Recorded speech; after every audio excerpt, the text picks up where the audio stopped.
परत 6 वाजता शेतावरून घरी येतो, तेव्हा घरचं काम करून 8-8:30 वाजेपर्यंत सगळं आवरून आम्ही राखी बनवायला बसतो. प्रत्येक राखीला ना नद्यांची नावं दिलेली आहेत. सूर्या असेल, कावेरी आणि दुसरी कुठची नावं आहेत? आपल्याकडे 12 प्रकारच्या राखींचं नाव आहे. नमस्कार, मी ऋतुजा घरत. आज आपण आलो आहोत पालघर जिल्ह्यातल्या बोट या गावात.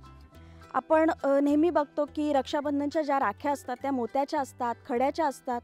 पण आपण या बोट गावात जे आलो आहोत त्या महिला आपल्याला पर्यावरणपूरक राख्या कशा बनतात, त्याची प्रोसेस काय असते, त्याच्यामुळे त्यांना कसा रोजगार मिळाला आहे, हे सगळं त्यांच्याकडून जाणून घेणार आहोत. चला तर मग. काही वर्षांपर्यंत पालघर जिल्ह्यातील बोट हे गाव सुद्धा असंच शिक्षण आणि रोजगारापासून वंचित होतं. पण 2015ला या गावाला सेवा विवेक संस्थेने एक आशेचा किरण दिला, तो म्हणजे महिला रोजगाराचा.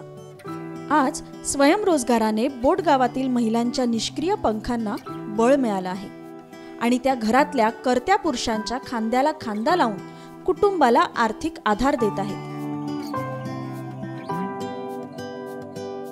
तर आता मी या सगळ्या महिलांसोबत बसली आहे ज्या या राख्या बनवण्याच्या पूर्ण प्रोसेसमध्ये त्यांचा हात आहे. तर आता मी पण बघते की मला जमते का राखी बनवायला, किंवा शिकवाल ना तुम्ही मला? हो. तर त्यासाठी आधी काय करायला लागेल आपल्याला? बांबू तोडून त्याची पाती काढायला लागेल. आणि पुढे? काढून झाली की नंतर त्या पात्या घ्यायच्या आणि पुढे ते विणायचं. त्याला वेगळी पद्धत असते ना? हो. तर आपण शिकूया, बघूया मला येते का, ट्राय करते. 2 पात्या घेऊन अशी विविंग करायची.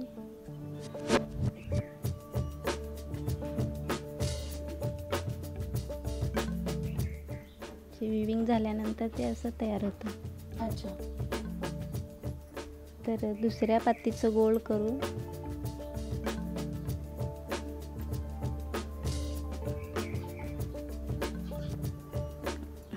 ते अशा प्रकारचं तयार होतं गोल. अच्छा. ते 2 सारखेच गोल करून असे चिपकून घ्यायचे, त्याच्यात बी टाकायचं. हे कसलं बी आहे? बेलाचं. ह्या पात्या कसल्या असतात? बांबूच्या. आणि हे बांबू वगैरे तुम्हाला कुठून प्रोव्हाइड केलं जातं, किंवा इथेच पिकतं किंवा काय, कसं काय? आमच्या गावामध्येच पिकतं. अच्छा. तर हा एक राखीचा मधला भाग बनलेला आहे, ह्याच्यात बी आहे. तर आता ह्याच्यामध्ये धागा ओला जाणार आहे. तर बघूया ताई कसं काय करतायत पुढे.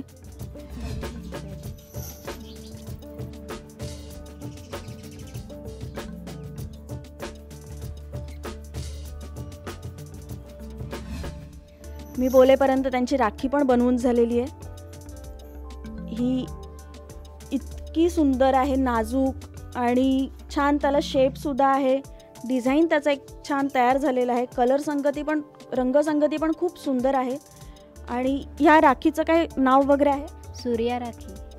सूर्या राखी असं राखीचं नाव आहे. खूप सुंदर आहे आणि अप्रतिम.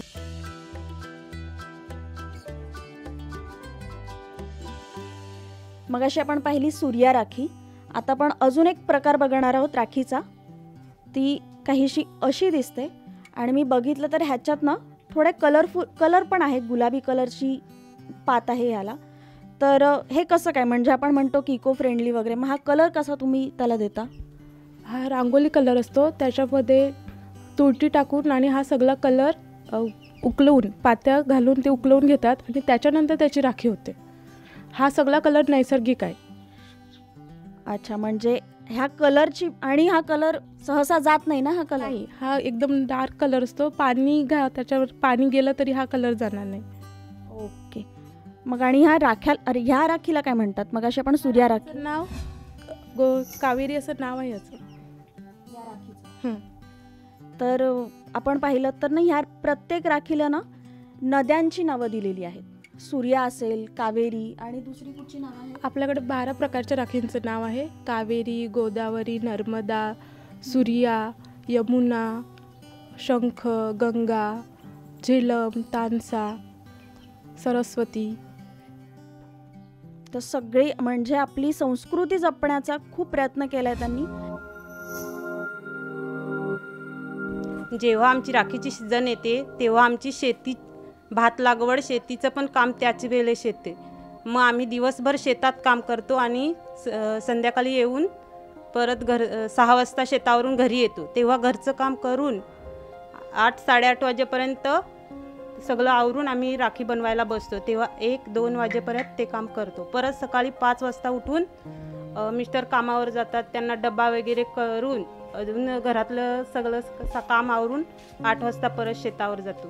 राख्या बनवून आम्हाला महिन्याला 10,000 ते 12,000 रुपये, 2 ते 3 महिने राखीचं, म्हणजे ह्या वर्षी तर 3 महिने चालू राहिलं, पण मी तेवढं केलं नाही. 3 महिने, एकच महिना केला तरी पण मला 14,000 रुपये भेटले. राखी सोडल्यानंतर इतर महिन्यातील गिफ्ट बॉक्स, सीसेप ट्रे, अजून म्हणजे भरपूर आम्ही बांबूच्या वस्तू बनवतो. हे मग ऑर्डर चालूच असते.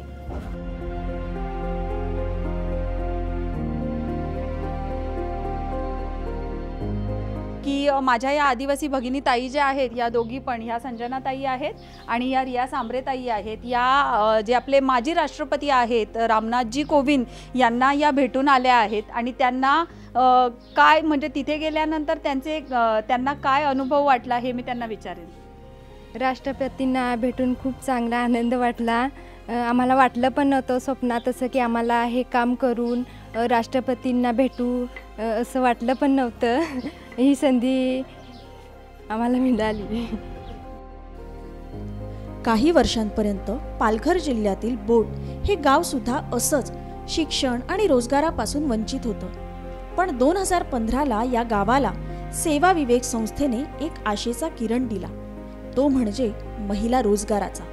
आज स्वयंरोजगाराने बोटगावातील महिलांच्या निष्क्रिय पंखांना बळ मिळालं आहे आणि त्या घरातल्या कर्त्या पुरुषांच्या खांद्याला खांदा लावून कुटुंबाला आर्थिक आधार देत आहेत. शेती, घरकाम या सगळ्यांचं संतुलन राखून आज गावातील महिला बांबूंपासून राख्या, खुर्च्या, कंदील, टेबल, फुलदाणी अशा विविध पर्यावरणपूरक वस्तू बनवत आहेत आणि या माध्यमातून मिळणाऱ्या उत्पन्नामुळे त्यांना एक वेगळाच आत्मविश्वास मिळाला आहे.